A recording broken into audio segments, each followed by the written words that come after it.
नमस्कार, न्यूज टाइमच्या बातमीपत्रात आपलं स्वागत। प्रथम पाहूयात आजच्या काही ठळक बातम्या।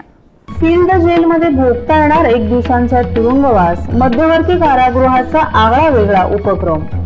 टीजीएसबीच्या नावे विवरणपत्र शासनाकडे सुपूर्द करणाऱ्या 14,500 शिक्षकांचं वेतन टीजीएसबीच्या खात्यात जमा झाल्याचा बँकेचे मुख्य कार्यकारी अधिकारी सुनील साठे यांचा दावा। आणि विविध सामाजिक उपक्रमांचं आयोजन करून भारतीय जनता पार्टीचे नगरसेवक नारायण पवार यांचा वाढदिवस जल्लोषपूर्ण वातावरणात साजरा।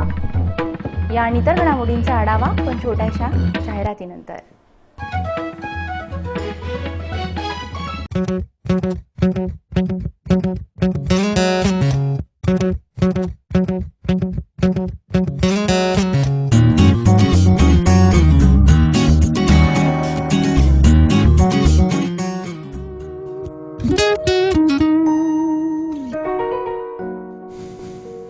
उफ, ये सिर दर्द।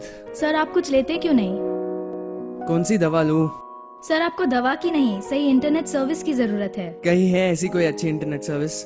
Yes sir, 1&1 broadband internet service, अपने ठाणे शहर का एकमात्र सबसे बड़ा इंटरनेट सर्विस प्रोवाइडर। मित्रांनो, आताच्या स्पर्धेच्या युगात सोन्यापेक्षाही महाग आहे तुमचा वेळ आणि तुमच्या या एका क्षणाची आम्ही किंमत जाणतो। 1&1 ब्रॉडबँड इंटरनेट सर्व्हिस, जी तुम्हाला देते कोणत्याही अन्य इंटरनेट सर्व्हिस पेक्षा इतका जबरदस्त स्पीड की तुम्हीच म्हणाल क्या सुपर स्पीड आहे बापू।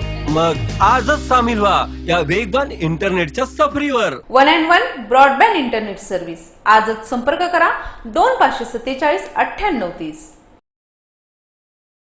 अनुराधा मंगल कार्यालय, लग्नासाठीचं संपूर्ण पॅकेज माफक दरात। हॉल, डेकोरेशन, चहा, कॉफी, नाश्ता, सुग्रास जेवण पासून ते सुमधुर पार्श्वसंगीतापर्यंत सारं काही आमच्यावर सोपवा आणि निश्चिंत व्हा। तुम्ही फक्त लग्न ठरवा, बाकी लग्नाची पूर्ण जबाबदारी आमची। अनुराधा मंगल कार्यालय, कुठल्याही समारंभासाठी, मीटिंग्स अथवा प्रदर्शनासाठी प्रशस्त हॉल आणि लॉन सहित उपलब्ध। अनुराधा मंगल कार्यालय, चंदनवाडी, ठाणे पश्चिम। Phone number 25414464। आणि ठाणे जिल्हा कोळी समाज hall, Chenni Koliwada, station road, CIDCO bus stop समोर, ठाणे पश्चिम। दूरध्वनी क्रमांक 25428991 25449919। Royal regalia banquet hall, Noori Baba दर्गा रोड, अनुराधा मंगल कार्यालय शेजारी, चंदनवाडी, ठाणे पश्चिम।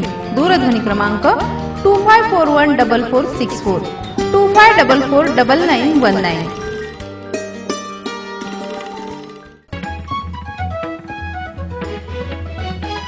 गेल्या वर्षी झालेल्या दहीहंडी उत्सवात 6 आणि 6 पेक्षा जास्त थर लावणाऱ्या गोविंदा पथकांना ठाणे पोलिसांनी गुन्हे दाखल करण्याच्या नोटिसा पाठवल्यामुळे गोविंदांचे धाबे दणाणले असून यावर्षी गोविंदा पथकांची संख्या रोडवण्याची भीती व्यक्त केली जात आहे। मुंबई उच्च न्यायालयाने दहीहंडी उत्सवामध्ये 18 वर्षांपेक्षा कमी वयाच्या मुलांचा वापर करू नये आणि दहीहंडी फोडणाऱ्या गोविंदा पथकांना 20 फुटांपेक्षा जास्त उंचीची दहीहंडी आयोजकांनी उभारू नये असे आदेश दिले होते। तरी देखील शहरातील टेंभी नाका, जांभई नाका, रघुनाथ नगर, संकल्प चौक, बाळकुम, घोडबंदर परिसर आणि पूर्व ठाण्यातील अनेक आयोजकांनी उंच दहीहंडी उभारल्या होत्या। तसेच आयोजकांना देखील 5, 6, 7 आणि 8 थर लावणाऱ्या गोविंदा पथकांना विविध प्रकारची पारितोषिकं ही दिली होती। ठाणे पोलिसांनी मागील वर्षी आयोजकांच्या विरोधात गुन्हे दाखल केले होते, परंतु दहीहंडी फोडण्यासाठी लहान मुलांचा सर्रास वापर करत 6 थरांपेक्षा जास्त थर अनेक गोविंदा पथकांनी लावले होते। या गोविंदा पथकांची यादी पोलिसांनी आयोजकांकडून मिळवली आहे। या यादीच्या आधारे पोलिसांनी गोविंदा पथकातील गोविंदांना नोटिसा पाठवून त्यांच्या विरोधात गुन्हे दाखल करण्याची प्रक्रिया सुरू केली। पोलिसांनी घेतलेल्या पवित्र्यामुळे अनेक गोविंदांनी यावर्षी गोविंदा पथकातून माघार घेतली। 1 दिवसाच्या खेळासाठी संपूर्ण आयुष्याची राखरांगोळी का करावी असा सवाल अनेक गोविंदांनी उपस्थित केलाय। पोलिसांचा ससेमिरा पाठीमागे लागल्यास भविष्यात नोकरी, पासपोर्ट आणि शिक्षण घेताना अनेक अडचणी येऊ शकतात। त्यामुळे गोविंदा पथकांच्या आयोजकांनी देखील दहीहंडी उत्सवात गोविंदा पथक घेऊन जायचं नाही अशी भूमिका घेतली आहे। मागील 2 वर्षात दहीहंडीचे आयोजन करणाऱ्या मोठमोठ्या आयोजकांनी या उत्सवातून माघार घेतली आहे। मग गोविंदा पथकांनी आपला जीव धोक्यात घालून तसंच अंगावर केसेस घेऊन काय या उत्सवात सहभागी व्हावं असा सवाल देखील काही गोविंदांनी व्यक्त केलाय। दहीहंडीमध्ये किती थर लावावेत याचा निर्णय सर्वोच्च न्यायालय देईल, त्यावेळी पुन्हा गोविंदा पथकामध्ये परत जाण्याचं देखील गोविंदा पथकांनी स्पष्ट केले। येत्या सोमवारी श्रावण पौर्णिमेच्या दिवशी होणारं खंडग्रास चंद्रग्रहण संपूर्ण भारतातून दिसणार असून त्याच दिवशी नारळी पौर्णिमा आणि रक्षाबंधन हे सण असून चंद्रग्रहण असलं तरी हे सण साजरे करण्यास हरकत नसल्याचं पंचांगकर्ते डॉ. सोमण यांनी सांगितलं. येत्या सोमवारी संध्याकाळी 6:54 चंद्रोदय होईल. त्यावेळी चंद्रबिंब 99.6% प्रकाशित दिसेल. नंतर रात्री 10:52 खंडग्रास चंद्रग्रहणास प्रारंभ होईल. चंद्र पृथ्वीच्या छायेत येण्यास प्रारंभ होणार आहे. रात्री 11:51 ग्रहण मध्य होणार आहे. तर रात्री 12:49 संपूर्ण चंद्रबिंब पृथ्वीच्या छायेतून बाहेर पडेल आणि चंद्रग्रहण सुटेल. हे चंद्रग्रहण साध्या डोळ्यांनीही पाहता येणार आहे. यावर्षी श्रावण अमावस्येला सोमवारी 21 ऑगस्ट रोजी खग्रास सूर्यग्रहण होणार आहे. परंतु हे सूर्यग्रहण भारतातून दिसणार नाही. यानंतर पुढच्या वर्षी 31 जानेवारी 2018 रोजी होणारं खग्रास चंद्रग्रहण भारतातून दिसणार असल्याचं डॉ. सोमण यांनी सांगितलं. बाहेरून बंदिस्त कारागृह पाहिलं की सर्वसामान्यांना या कारागृहाविषयी उत्सुकता वाटू लागते. एकदा तरी आतून कारागृह पाहायला मिळावं अशी सामान्यांची मनोमन इच्छा असते. हीच उत्सुकता लक्षात घेऊन ठाणे मध्यवर्ती कारागृह हैदराबाद येथील संगारेड्डी कारागृहाच्या धर्तीवर फील्ड जेल हा आगळावेगळा उपक्रम राबवित आहे. या उपक्रमामुळे एक दिवस कैदी होण्याची संधी सर्वसामान्यांना मिळणार असल्याची माहिती कारागृह अधीक्षक नितीन वायचळ यांनी दिली आहे. विशेष पोलीस महानिरीक्षक राजवंदर सिन्हा यांच्या संकल्पनेतून हा उपक्रम राबवला जात आहे. कारागृह अधीक्षक नितीन वायचळ यांनी 2 महिन्यांपूर्वी या उपक्रमाविषयी माहिती जाणून घेण्यासाठी हैदराबाद येथील संगारेड्डी कारागृहाला भेट दिली. या उपक्रमाची सविस्तर माहिती जाणून घेतली. ठाणे, रत्नागिरी, सावंतवाडी येथील कारागृह ऐतिहासिक असल्यानं या 3 ठिकाणी हा उपक्रम राबवण्याचा सिन्हा यांचा मानस असल्याचं त्यांनी सांगितलं. या उपक्रमात सर्वसामान्यांना कारागृह पाहता तर येणार आहे, परंतु 1 दिवसाचा तुरुंगवास भोगण्याची संधी देखील मिळणार आहे. यात त्यांना कैद्यांचं कारागृहातील आयुष्यही समजण्यास मदत होईल. या उपक्रमात त्यांना कैद्यांचे कपडे, बिछाना, ताट, वाटी, पाट, कारागृहातील जेवण आणि 1 दिवस तुरुंगात बंदिस्त करण्यात येणार आहे. यासाठी त्यांना ठराविक शुल्कही आकारलं जाणार आहे. कारागृहातील जेवणाचा दर्जा हा निकृष्ट असतो अशी बाहेर नेहमीच ओरड होत असते, परंतु येथील जेवण हे उत्तम प्रतीचं असतं. हेही यातून नागरिकांना समजण्यास मदत होईल असं वायचळ यांनी सांगितलं. ठाणे मध्यवर्ती कारागृहातील फाशी यार्डही त्यांना दाखवलं जाणार आहे. या उपक्रमासाठी वेगळा विभाग केला जाणार आहे. वायचळ यांनी याबाबतचा प्रस्ताव दिला असून लवकरच हा उपक्रम राबवला जाईल. तसंच हा उपक्रम लोकांच्या पसंतीस पडेल असा विश्वासही त्यांनी व्यक्त केलाय. कोणालाही जर याचा अनुभव घ्यायचा असेल तर काही पैसे त्यांना मोजावे लागणार आहेत. तर यामध्ये अर्ज करणाऱ्याची कोणतीही गुन्हेगारी पार्श्वभूमी नसावी. तर अर्जदाराला यामध्ये जेल कसं असतं हे तर माहिती पडेलच, परंतु काही ऐतिहासिक धडे या जेलचे आहेत ते देखील लोकांना माहिती पडतील. या महत्वाच्या उद्देशाने हा उपक्रम राबवायचा असल्याचं वायचळ यांनी यावेळी सांगितलं. यापुढील बातम्यांचा आढावा अल्पशा विश्रांतीनंतर. ठाण्यातील अग्रगणित शैक्षणिक संस्था NKT महाविद्यालय यंदाच्या शैक्षणिक वर्षापासून सादर करीत आहे मुंबई विद्यापीठाशी संलग्न BMS अर्थात बिझनेस मॅनेजमेंट स्टडीज हा पूर्णवेळ अभ्यासक्रम. कुठल्याही शाखेतून 12वी किंवा समकक्ष परीक्षा उत्तीर्ण झालेल्या विद्यार्थ्यांसाठी व्यवस्थापन क्षेत्रात प्रवेश करण्याची सुवर्ण संधी. शिक्षण प्रक्रियेला पोषक वातावरण, बौद्धिक क्षमतेला आव्हान देणारी प्रोजेक्ट, इंडस्ट्रीमधील नामवंत व्यवस्थापन तज्ञांचं मार्गदर्शन, शिवाय प्लेसमेंटसाठी सुयोग्य मार्गदर्शन. तेव्हा त्वरा करा, आजच प्रवेश घ्या NKT महाविद्यालयाच्या BMS अर्थात बिझनेस मॅनेजमेंट स्टडीज या अभ्यासक्रमात. संपर्क NKT महाविद्यालय, खारकरळी, ठाणे. दूरध्वनी 2543 1119. बस बस रोक दो. कितने हुए भाई साहब? सर 55 रुपये. 55 रुपए? हाँ ये लीजिए. सर छुट्टे नहीं है. छुट्टी तो मेरे पास भी नहीं है. तो एक काम कीजिए सर, UPI के किसी भी एप्लीकेशन से आप पे कर दीजिए. मेरा वर्चुअल ID पीछे लिखा हुआ है. अच्छा ओके ओके.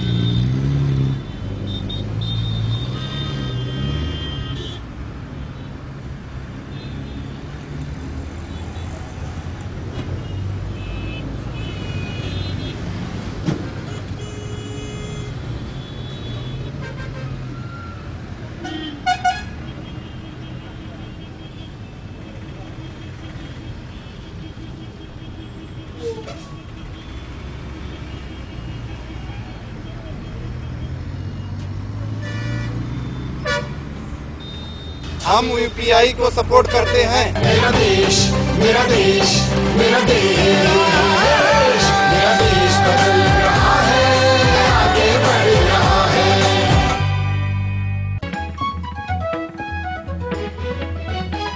एकीकडे ठाणे जिल्हा मध्यवर्ती सहकारी बँकेने शिक्षकांचे पगार आपल्याच बँकेतून होण्याची परंपरा कायम ठेवण्यासाठी राज्य शासनाला साकडं घातलं असतानाच आता ठाणे जनता सहकारी बँकेत शिक्षकांचे पगार 1 तारखेपूर्वी जमा झाले असल्याचा दावा करण्यात आला आहे। त्यामुळे न्यायालयाने जरी कोणत्या बँकेत शिक्षकांनी खाती उघडावीत याची सक्ती नसावी असा आदेश दिला असला तरी टीजीएसबीतून पगार होण्यासाठी राज्य शासनाकडून चाललेला आटापिटा पाहता शिक्षक मात्र अजूनही संभ्रमात आहेत। सध्या पगार झाल्यामुळे महिनाभरासाठी तरी हा विषय लांबणीवर पडला आहे। गेल्या 40 वर्षांपासून ठाणे जिल्हा मध्यवर्ती सहकारी बँकेत जिल्ह्यातील शिक्षक आणि शिक्षकेतर कर्मचाऱ्यांचे पगार विना अडथळा होत आहेत। या वेतनापोटी थकीत असलेले सुमारे 5 कोटींचं कमिशनही बँकेनं काही वर्षांपूर्वीच माफ केले। गेल्या 12 वर्षांपासून कोणत्याही मोबदल्याविना सुमारे 20,000 शिक्षकांचे 70 कोटींचे पगार या बँकेतूनच होत आहेत। आता अचानक राज्य शासनाच्या परिपत्रकामुळे शिक्षकांना टीजीएसबी मध्ये खाती उघडण्यास भाग पाडून तिकडे वेतन करणार असल्याचं सांगण्यात आलं। त्यामुळे 14,500 शिक्षकांनी टीजीएसबी बँकेत खाती उघडली। त्यामुळे आता ज्या शाळांनी टीजीएसबीच्या नावे पगाराचं विवरण पत्र शासनाकडे सुपूर्द केलं होतं त्यांचे धनादेश शासनाकडून मिळाल्यावर अवघ्या 24 तासांमध्ये त्या शाळांमधील सर्व शिक्षकांच्या टीजीएसबीच्या खात्यात पगार जमा केल्याचा दावा टीजीएसबीचे व्यवस्थापकीय संचालक तथा मुख्य कार्यकारी अधिकारी सुनील साठे यांनी केला आहे। तसंच वेतन खात्यात जमा होण्यापूर्वी शिक्षकांना त्यांचे एटीएम कार्ड आणि चेकबुकही व्यक्तिशः देण्यात आल्याचंही त्यांनी म्हटलं आहे। ठाणे महानगरपालिकेतील भारतीय जनता पार्टीचे नगरसेवक नारायण पवार यांचा वाढदिवस काल विविध सामाजिक उपक्रमांचं आयोजन करून उत्साहपूर्ण आणि जल्लोषपूर्ण वातावरणात साजरा करण्यात आला। त्यांच्या वाढदिवसानिमित्त त्यांच्या मतदारसंघासह शहरात विविध उपक्रमांचं आयोजन करण्यात आलं होतं। आयोजक किशोर गुणीजन यांच्या मार्गदर्शनाखाली या उपक्रमांचं आयोजन करण्यात आलं होतं। यानिमित्त काल सकाळी परिसरातील नागरिकांसाठी मोफत आरोग्य तपासणी शिबिराचं आयोजनही करण्यात आलं होतं। तसंच पाचपाकाडी येथील चंदनवाडी विद्यामंदिर आणि गावदेव विद्या मंदिरातील शालेय विद्यार्थ्यांना फळ वाटपही करण्यात आलं, तर येऊरगाव येथील अनाथ आश्रमात अन्नदान करण्यात आलं। यानंतर सायंकाळी रायगड गल्ली येथील त्यांच्या जनसंपर्क कार्यालय परिसरात मोफत वया वाटप कार्यक्रमाचं आयोजन करण्यात आलं होतं। या कार्यक्रमाचा परिसरातील गरीब आणि गरजू विद्यार्थ्यांनी लाभ घेतला। पाचपाकाडी परिसरात नारायण पवार यांचा दबदबा असून या परिसराबरोबरच आजूबाजूच्या परिसरातही त्यांचे अनेक चाहते आहेत।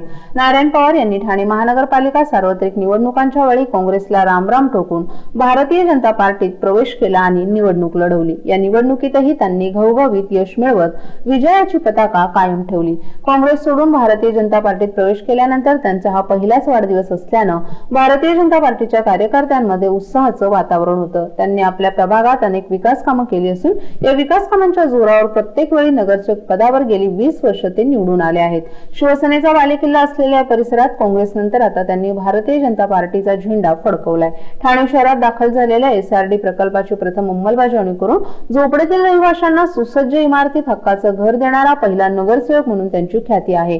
मतदार कुठल्याही पक्षाचा असो त्याला आपुलकीची वागणूक देण्याच्या त्यांच्या स्वभावानं नारायण पवार स्वकीयांमध्ये जेवढे आदरणीय आहेत तेवढाच आदर त्यांना विरोधी पक्षांच्या वरिष्ठांकडून आणि कार्यकर्त्यांकडूनही मिळत असतो। सत्ताधारी असो की विरोधक सगळ्यांशी स्नेह संबंध त्यांचे चांगले आहेत। त्यामुळे त्यांच्या वाढदिवसानिमित्त विरोधी पक्षात असणारे त्यांचे मित्र देखील त्यांना वाढदिवसाच्या शुभेच्छा देण्यासाठी हजर असतात।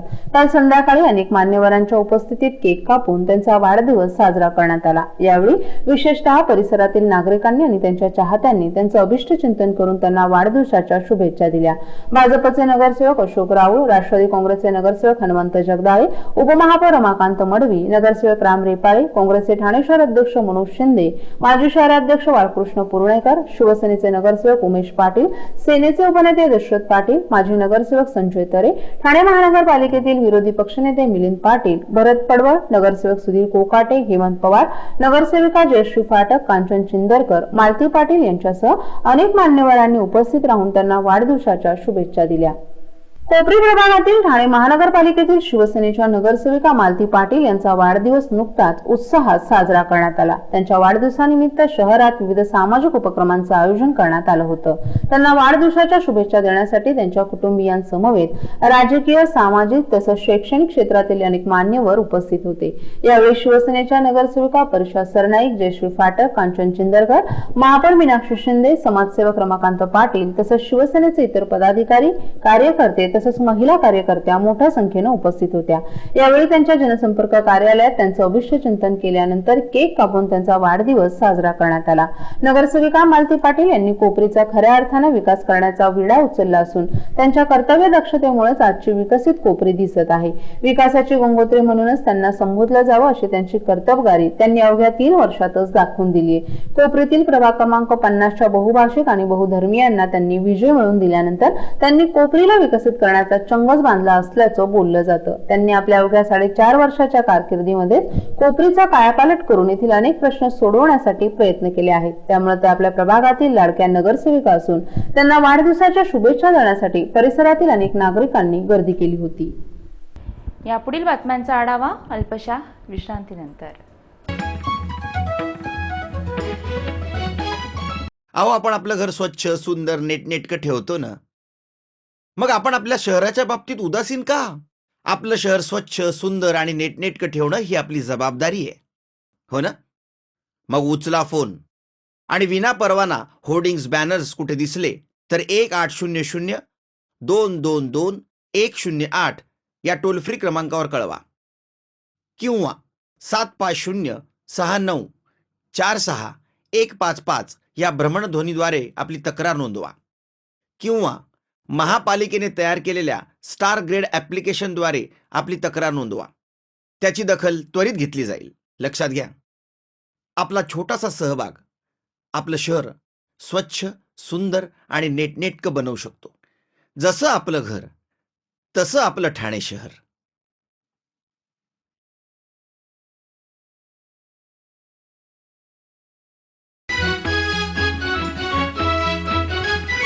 आजच्या काही ठळक घडामोडी शेवटी पुन्हा एकदा. फील्ड जेलमध्ये भोगता येणार 1 दिवसांचा तुरुंगवास, मध्यवर्ती कारागृहाचा आगळा वेगळा उपक्रम. टीजीएसबीच्या नावे विवरणपत्र शासनाकडे सुपूर्द करणाऱ्या 14,500 शिक्षकांचं वेतन टीजीएसबीच्या खात्यात जमा झाल्याचा बँकेचे मुख्य कार्यकारी अधिकारी सुनील साठे यांचा दावा. आणि विविध सामाजिक उपक्रमांचं आयोजन करून भारतीय जनता पार्टीचे नगरसेवक नारायण पवार यांचा वाढदिवस जल्लोषपूर्ण वातावरणात साजरा. आपल्या काही सूचना अथवा समस्या असल्यास आम्हाला या पत्त्यावर संपर्क साधावा. आमचा पत्ता मोहना अपार्टमेंट, तळमजला, चंदनवाडी, पाटीलवाडी, ठाणे पश्चिम. दूरध्वनी क्रमांक 9869734337. तर मग पुन्हा भेटू रात्री याच वेळी याच ठिकाणी न्यूज टाइमच्या मराठी बातमीपत्रात.